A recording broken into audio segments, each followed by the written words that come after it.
Welcome to my channel. So today's video, I wanted to do my mid-year wrap-up. So I know I am a little late to the game. I know a lot of other booktubers have done theirs already back in June, July time, and it's August right now, but it's fine. I want to go through, and I keep looking over here because I have, you know, those little TV dinner tables that you open up and you eat your dinner in front of the TV on them.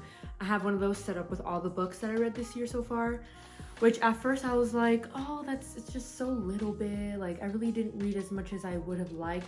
Honestly, looking at the stack, I'm like, you know what? I'm proud of myself. I've read quite a decent amount of books. I think this year so far, I have read 13 books and I'm almost done with my 14th, which I also got a little behind schedule according to Goodreads and how many books I want to read this year, but that's fine. There's no rush. I'm chilling. It's all good. So I want to go through briefly. I'm not trying to spend too much time on a single book. I want to go through all the books that I read this year and the ratings that I gave them. So yeah, let's just get into it. All right, let's start. Starting with the first book. So I don't have a physical copy of it, or I just don't have a copy at all, because when I was living back in Florida, in my neighborhood, there is one of those little free libraries, and I grabbed the book from there, read it, and then when I finished reading it, I put it back. So I do not have the copy of it, but in editing, I will put it somewhere on the screen. The first book is Everything You Ever Wanted by Louisa Salma, I believe is her name, how it's pronounced. So I gave this book 3 out of 5 stars, and let me see what exactly the genre is. I think it's more like a lit-fic. Yeah, so it's labeled as fiction, science fiction, contemporary. It says fantasy, but not really. But it's definitely more like a literary fiction, science fiction. So it's about a woman that I believe if I remember correctly, because this was months ago, she was very depressed and she sees this opportunity to go to another planet and live in that planet because science, I guess there were a lot of advancements. There's a whole planet that this man and this whole science team found that I guess was very similar to Earth or something, or they just wanted to colonize it, and they were sending a group of people there to start living on there. But the catch is, she was going there, she was not going to be able to come back and have any communication with anyone at all. So it was basically her journey of just being depressed, and I believe, if I remember correctly, there was some a little bit of suicide ideation, because there was a part in the book where she did try to take her life. Like I said, I gave it a 3 out of 5 stars. It was my first book this year, so it definitely helped catapult me into reigniting my reading passion and the reading journey that I have taken, I have started this year. Now getting into the books that I actually own and I have a physical copy of. So the next book I read is The Silent Patient by Alex Michaelides. I'm not sure how his name is pronounced. This one I gave 4 out of 5 stars. So it has to do with a man who is a psychiatric, criminal psychotherapist. That's what it is. It says it right there. He takes on a client named Alicia, and the story goes that she murdered her husband 6 years ago, and she has not said a single word since then. So he's very intrigued by her, very interested in her story, and helping her figure out why isn't she talking, trying to break that barrier. And then there's a plot twist. A lot of people were saying that they saw it coming and that it was very predictable. Honestly, I did not see it coming at all. I was reading it and I read a good half of the book in almost a single sitting. I really liked it. It was very interesting, but definitely not a 5-star read. I try to be picky with the 5 stars that I give out. But yeah, this one I would say 4 stars. Very interesting. The plot twist at the end Took me by surprise. I did not see it coming. But yeah, very good book. Highly recommend. Next book I read, I got some thoughts on this one. Just the Nicest Couple by Mary Kubica. I gave it a 2 out of 5 stars. So this book was a mystery, it was a thriller. It is about these two couples. One of them is a little bit older than the other couple is like a younger couple. And the book is in an alternating point of view between, I believe it was Christian, the husband of one couple, yeah, and Nina, the wife of the older couple. So Christian is a part of the young couple, Nina is a part of like the older couple. And I say older, but they're not like old, like they're probably late 30s, early 40s. And this younger couple is probably maybe late 20s, early 30s. But basically the husband of Nina, the older couple, his name is Jake, I believe, he goes missing. And the last person to have seen him alive was Lily, the wife, Lily, the wife of Christian, the younger couple. And the whole story is basically just trying to figure out where the husband is he alive, is he dead, what happened. The reason I gave it 2 stars was, and I think the author did this on purpose, whenever I was reading Christian's chapters, I could not stand him. He was so like, oh my gosh, me and my wife, we're not like other couples. We're math nerds. We love math. Like, we're like not like other couples. Like, we're just so quirky, we're so cute. And I could not deal with that. I couldn't stand him. He, like the way he narrated his chapters, he was just like dragging things on, like something serious was happening, and then all of a sudden he would be like, wow, my wife is so beautiful, she's so hot, like I love my wife, she's perfect, she's the best thing in the entire world. And I was like, okay, we were literally just in a very suspenseful scene, in a scene that, oh my gosh, what's happening, edge of my seat, and then all of a sudden you pull us out of that just to like, you know, be so infatuated with your wife. I don't care.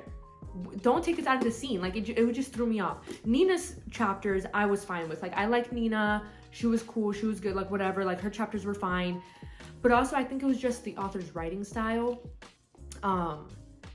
She had like short sentences a lot, and it felt just very choppy, which also took me out of the book, rather than having longer sentences and it all flowing together. And also sometimes, I think I noticed it more in Christian's chapters. Again, I think she did this on purpose.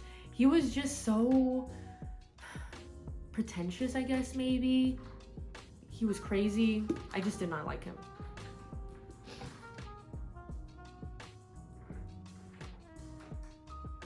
Hello. I forgot the door downstairs was all stuck, and I couldn't like fix it because I had like the copies with me. Yeah. And then I literally just remembered now, and I was like, oh shoot. No need to worry. Okay. I have each seat. But yeah, 2 out of 5 stars. I'm nervous now that watch me record. 2 out of 5 stars. So yeah. Am I in frame? Am I good? No, you're way out of the frame. It's just, I just see the top of your head, like eyebrows and up. Oh, dang it. I guess I have to re-record everything, huh? Hey, you want me to fix it for you? No, don't touch the camera. I know it's good, because what I do is I sit here, record it, then go back and see it, and then adjust. Yeah, what if it's like leaning forward while you were recording? This is pretty sturdy. As long as I have something weighing it down, it's pretty sturdy. I don't know. Well, it's leaning back. It fell back. The way your phone's heavy, so it like leaned it back. Now you just see eyebrows up. Okay. Yeah, that's why my phone looks nice and sturdy. I should record for you instead. That way, and this have doesn't a happen. It's not an issue. shaky camera. What do you mean? I'm not shaky. I would never shake. Unless it's that badonk. Oh, now you gotta cut this out of the video! I should leave it in just on purpose. So the next book that I read after Just the Nicest Couple is In 5 Years by Rebecca Surley. So it's about a woman, her name is Dani, and she is very particular about her life. She has everything set out, everything very much so planned to like a T. She has a boyfriend, she has a great job, she's, you know, has a nice apartment. The night she got engaged, she falls asleep. During that nap, she wakes up, but when she wakes up, she is in a completely different apartment, has a different ring on her finger, and she's with a completely different man. When she looks at the TV, I believe the news is on, and it shows the date, and it's 5 years later after like the present time. And then she wakes up from her nap, And she's kind of freaking out because she's like, oh my gosh, like in 5 years, I'm like, my life is going to be completely different. Like, I don't know like what takes place that, you know, my life turns out like that. So then the whole book takes place during those 5 years up until that day. And some things happen, little twists and turns. But for the most part, it was a really nice story. Again, I wouldn't consider it romance really. There was some romance in it, but I wouldn't say this is a romance novel. Next book. The next book. So, after I read in 5 years, that was in February, I read Book Lovers. This was also the very first book I annotated. Wow, oh wow. Book Lovers was a very good read. My first 5-star read of the year. Again, I do not give 5 stars away like candy, you know, like I'm not just giving every book I read a 5-star. But this one, absolutely, like at the end, I was crying. Like I remember I was laying in my bed and I was reading the last few like pages, the last few chapters that I had, and my husband was already asleep in the bed next to me, and I'm over here just like crying like a baby, like my eyes, my nose runny, like I was a blubbering mess as I'm like reading the book. And then like I finished it. Like it's one of those books that like stayed with me for a few days. I was like, wow, like this book was very good. Emily Henry knows how to have characters banter so well without it seeming cringy or cheesy, at least for me. I'm sure some people might find it cringy, but I thought it was really good. The dialogue was very natural. The pacing, like the slow burn, it just seemed very realistic. It didn't seem like, oh, like that was too fast, or oh no, that would never happen. Like it was all just a very realistic love story, and it was really, really good. This book, my very first Emily Henry book, and is the reason why like I decided to like stick with Emily Henry. It was just such a good book. 5 stars all around. This is obviously definitely a romance. I 10 out of 10 recommend this book. It is very, very good. Emily Henry is a great author, and I will definitely be reading more of her books, which I did read another one of her books that I'll get to later. These next 2 books, I kind of read them, I think I read them like around the same time. So I'll just go with the book that I started first, even though this one took me a while to read and I finished it after the next book because it took me a while to read it. And that is The 7.5 Deaths of Evelyn Hardcastle by Stuart Turton. I also annotated this book. I didn't annotate too much. I rated this book 3 out of 5 stars. Now, first of all, what caught my eye, the reason why I bought this book was, one of the reasons was because the cover is really, really nice. Very beautiful cover, has like a very gothic, very dark look to it, which goes very well with the book and the theme of the book. But also the premise of it was very interesting. So this book is about a woman that her parents plan like this big party for her because she's coming back after like a really long time, I think like 19 years. And she gets murdered at 11 p.m. the day of that party. And the main like character of this book is a man, and he wakes up every single day at the party in a different guest's body. So it's like a Groundhog Day, but it's also whodunit, so, because he's trying to figure out who murdered her. But it also has like a lot of twists and turns. There's plot twists. And it can get a little repetitive just because it's the same exact day repeating itself, but we're getting like 7-ish different points of view. And it does go back and forth between the same people because of certain rules of how everything works. I gave it 3 stars out of 5 just because the whole premise of the book was good. The writing was great. Like the author definitely knows how to write. But I just felt like it was dragging on a little bit. And I would read and read, but I felt like I wasn't making a dent in the book. And that kind of sucks. I was like, man, like it's a good book, but it felt like it was dragging on. Like it was, I don't know why it took me here, according to Goodreads, it took me a whole month from February 18 to March 18.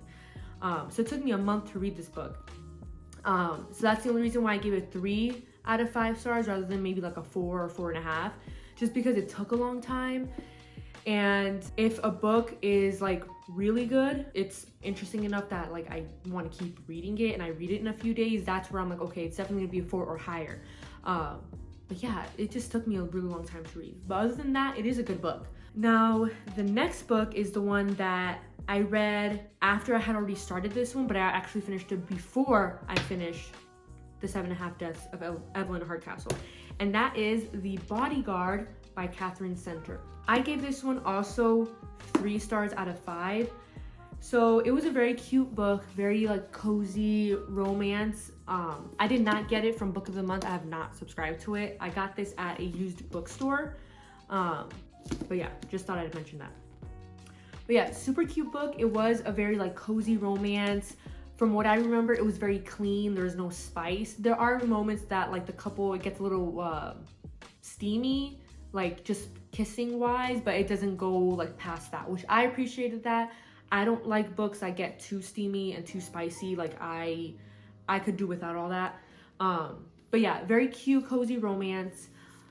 The only thing is, I think the reason why I gave it like 3, yeah, so I wrote here, the story was a bit cliche and cheesy, but nonetheless, it was a cozy romance and a cute story. So there were moments that it was a little cliche, it was a little cheesy, it was like, oh, okay, I guess. And I don't like when authors incorporate real life stuff in their books. So they're talking about like TikTok and making TikTok videos and like social media. I'm like, no, when I read a book, I want to get away from all that. I want to be put into a universe that it is very realistic and it could be real life, but I don't want any of the real life stuff that I experience on a day-to-day, you know? Like, I don't want to hear about TikTok. I don't want to hear about Instagram and social media and like all this stuff. I just feel like that's it is cringy. I don't know. I personally really do not like it when authors include things like that. I don't know, it's weird to me. I don't like it. But other than that, it was a very cute romance. 3 out of 5 stars. Cheesy, cliche. At the same time, sometimes cheesy and cliche is nice to read. It's like familiar.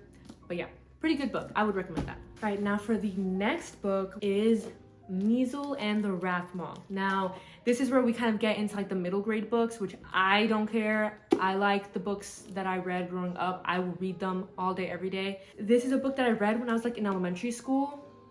And I remember really, really liking it. Like the whole premise of the book was very interesting. So then I ended up looking for it on Amazon and I found it and I bought it and I read it here it shows that I read it in like 4 days. 4 out of 5 stars. It is such a good book. Definitely a little more mature and dark for children. So it is about a boy. His name is Midas, and he is an orphan and he's living with his like next relative that could like take care of him, which is like a super, super distant relative, 32nd cousin, twice, 3 times removed, whatever, like one of those like situations. His guardian, I believe his name was Basil. I forgot his name. Yeah, Basil Tramplebone. He's like a super evil guy. He is a Wrathmoth. So it's like 3 different levels. There's like wizard, warlock or something like that, and then Wrathmoth. And Wrathmoths are like the evil, like super powerful. They're like terrible, and that's what he is. So Basil up in the attic has this whole like train set diorama, like miniature, that he is like really invested in. Midas is very interested in it and he like wants to like, you know, check it out as well. I think something happens where Midas goes up there and messes with something and Basil gets really, really mad. So he shrinks Midas down super tiny to fit into the miniature set. And what happens is, obviously he needs to eat, he needs to survive, he needs to drink water. And Basil always eats glazed donuts and strawberry lemonade or like pink lemonade, and the crumbs and like drips of it go onto the miniature set. So that's what Midas would eat every now and then. But then he met some of the miniatures that were there, like some of the miniature people. It turns out they were real human beings that they got stuck there and they got like frozen stuck because they were eating the donuts and the pink lemonade. So then they warned him, hey, do not eat that. Don't eat it at all. And then Mizo remembers that he had some old carrots with him. So he starts eating that and he starts feeding the people with it, and they start like loosening up. They're not stiff anymore. And basically it's his whole journey of having those people that were miniatures, saving them and like trying to survive being in the miniature set. And one of the big things that is like a, what's it called? Not antagonist, I guess antagonist, but one of the trials, the tribulations that they have to, you know, get through is that Basil, his guardian, has a pet bat, I believe. And he, during the nighttime, because bats are nocturnal, he terrorizes the little town and like tries to like attack them and kill them and eat them and stuff. So it's the whole story is of just them like surviving and trying to like get out of the miniature set and be back at full size and be humans. But yeah, it can get pretty dark. The themes can be pretty mature for kids in the sense where like talking about him and being an orphan and like Basil being like really mean and devious and like evil to him. But other than that, it was a really good book. I enjoyed rereading it and just being brought back into like my childhood. I would definitely recommend this. So now the next two books, I'm gonna talk about them together just because they're part of the same series. And that is, the name of this book is Secret. And if you're reading this, it's too late. So this was a book series that I grew up with as well, middle grade. I actually never finished the entire series when I was younger, but my mom recently, when I was still in Florida before I moved here to Massachusetts, my mom bought me the whole like 5-book set, and I was so excited. Like I read through these first two books pretty quickly, and I'm kind of still on the third one. But basically what the book is about is these two characters, Cass and Max Ernest, and it's about like this secret society of like magicians. Then there's this other evil secret society of these people that do alchemy, and they're trying to like live forever. And it's just their whole adventure, also kind of mature for like kids, like a little dark, but such a good book series. What I really liked about it when I was younger was the fact that the narrator is constantly breaking the fourth wall and talking to you as the reader. And I just thought that was the coolest thing when I was growing up. I still think it's such a cool thing, especially in like movies and shows where the characters break the fourth wall and they're like pointing at you and like talking to you. But I always thought that fourth wall breaks were just so interesting, because then it makes you as the viewer feel like you're being sucked into that universe. Such a great book series. I highly recommend, especially because it has to do with like, it's kind of circusy themed as well, and I really like circuses, so that was something that also drew me into the series. I have not finished it, like I said, but I do plan on finishing the third book, which is right behind me, finishing the third book and finishing the fourth and fifth book as well. But yeah, highly recommend. I gave them 4 out of 5 stars just because I was gonna give these two books and Measle and the Wrathmoth 5 stars, but then I was like, no, like let me still be fair. Even though it's middle grade, like I'm still gonna, you know, I still don't want to just give out 5-star reads. But honestly, this book series, I think I'm gonna give it a 5-star. All right, so now the next book that I read, this book took me almost 2 months to read it, unfortunately. Not because the book wasn't good, but this was the start of the unfortunate reading slump. So it was Happy Place by Emily Henry. So when I started reading this is when I had just moved here to Massachusetts.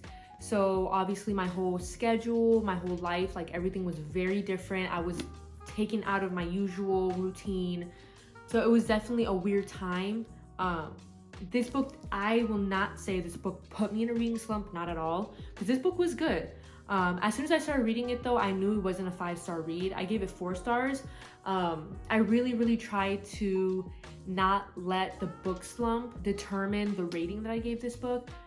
I was gonna give it lower, but then I was thinking about, I'm like, no, like it was a good book. It's just, it took me a long time to read because I started getting into reading slump.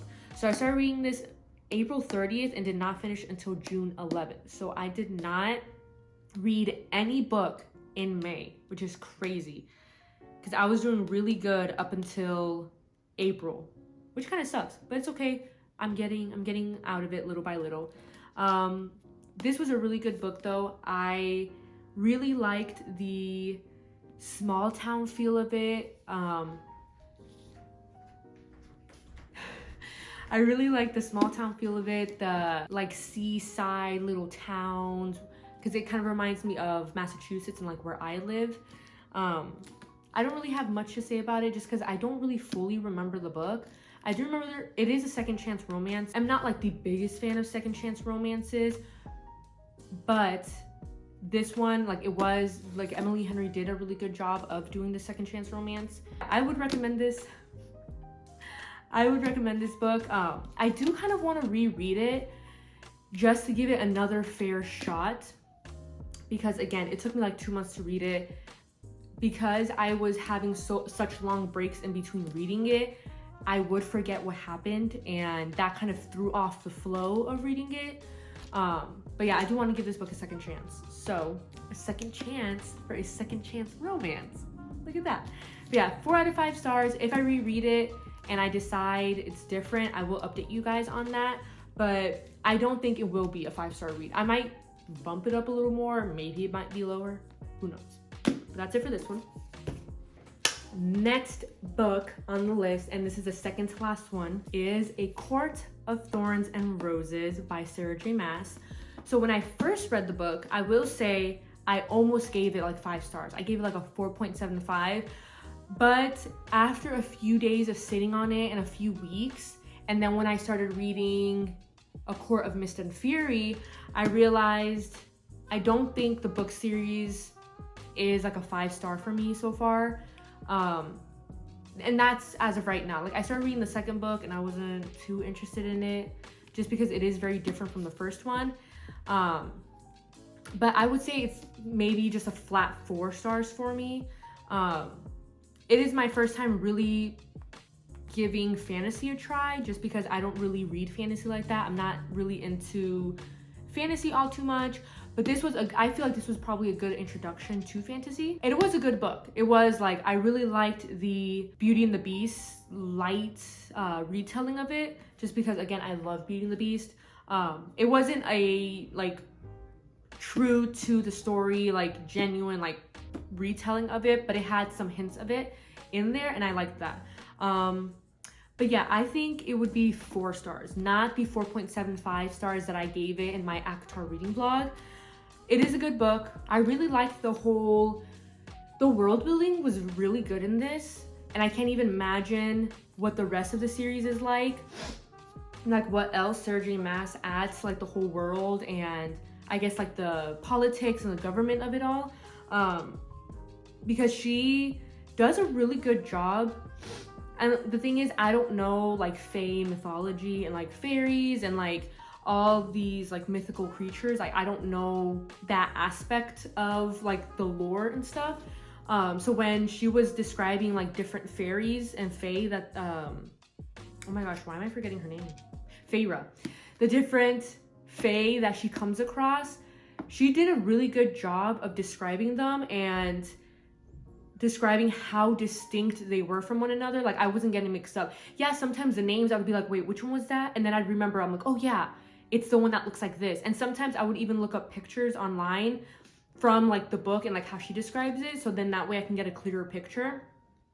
But yeah, it was just very interesting. Like the whole world of it, I think that will probably, like if I get more into fantasy, I think that will probably be my favorite part of it, the world building. Just having all the different creatures and the different worlds and like the different like realms in this whole world. I think that's really cool. And I really appreciate the map that she has, because if not, I'd be like, what? I don't know where this is. I wouldn't know geographically, like in my brain, I wouldn't know like where it's supposed to be. Like she could say, oh, it's south of here and then west of there. But then if I don't see it, a physical like image of it, I'm not gonna understand. So I really appreciated that. But I do want to keep reading the series. Like I bought the second and third book, you know, like I want to continue it. But as of right now, I think this was good enough on the fantasy for me. That is it for ACOTAR. The last book that I have read so far, it was Oh my gosh, I read this book in like, oh yeah, I read it in like less than 24 hours. That's how good it was. I could not put it down. Love and Other Words by Christina Lauren. This book probably beats Book Lovers for me. Oh my goodness. Never did I think, like, because honestly, yes, like I've read a decent amount of romance books and they were all pretty different, but I think this was my first time reading Friends to Lovers. I'm trying to think. Yeah, I think this was my first Friends to Lovers book. It was honestly so good. I think I just really like the whole concept of the two love interests were childhood friends and they grew up together and then they fall in love. I think that's like my favorite because I think there's just something so nice about being friends with someone when you're little and you both watch each other grow up and become like well-rounded adults and you guys fall in love with each other and you guys can just like reminisce on the, you know, going on vacations together with your families and like going to school together and just like all the memories you built up, like you guys grew up together, you know, you guys are like super close. So I really like the idea of that. So I'm definitely gonna try to look more into Friends to Lovers romance books because this one was so good. Christina Lauren wrote her characters so well. Honestly, I don't think there's a character in here that was just completely unlikable. But yeah, no, I don't think, like there's some people that maybe weren't as likable as others, but all the people in here, like all the characters in this book just seem like such real humans. And as I was reading this, I was so sucked in. I'm like, wow. When I stopped reading it, I was probably crying even more than Book Lovers. I went to my husband, I was like, this book was so good. And I was just crying. He's like, looking at me like, are you okay? And I'm like, it was so good. The slow burn, it was just such a cute book. Like just seeing them being so young and like falling in love for each other and then having like that decade of like not speaking to each other because of some miscommunication, some like really bad stuff that happened and everything. And then finally reconnecting and you see that they just never stopped loving each other. But it was such a good book. Those were the 13 books that I have read so far. Like I have mentioned, I am in the middle of reading The Inheritance Games. I'm not done with it yet. I have like less than 100 pages. But I was trying to finish that book before I started this video just so I can include it in this. But honestly, I'm not stressing it. I'm almost done with the book. I'm pretty proud with the books that I have read. It was a pretty wide range of books. I do try to be very diverse with the books that I read. But yeah, this was my mid-year wrap-up. I hope you guys enjoyed it. And the next video that I have planned after this one is a challenge, a reading challenge. So look out for that because I'm kind of nervous. I'm a little excited to do it, but I'm a little nervous as well. Just because I like my sleep. So that's just a little hint on what I'm going to be doing. But yeah, if you enjoyed the video, please like and subscribe. Please turn on notifications so you get notified every time I upload a video. Follow me on Instagram at bookwormnat as well. And I think that's it. Oh, follow me on Goodreads as well so you can keep up with my progress reading and everything. But yeah, I hope you guys have a great day, a great night, whenever, wherever, at whatever time you're watching this video, and I will see you in the next video. Bye.